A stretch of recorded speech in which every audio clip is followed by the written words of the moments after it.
ஈரேழு ஜென்மங்கள் எடுத்தாலும் உனை சேருவேன். வேறாரும் நெருங்காமல் மனவாசல் தன்னை மூடுவே.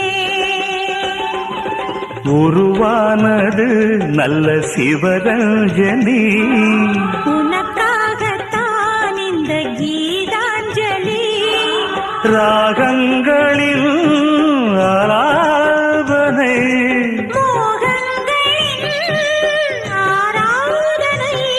உடலும் மனமும் தழுவும் பொழுதில் உருகும் ஒரு ஜீவன்தான் உன் பாடல்தான் ஓயாமல் இசைக்கின்றது.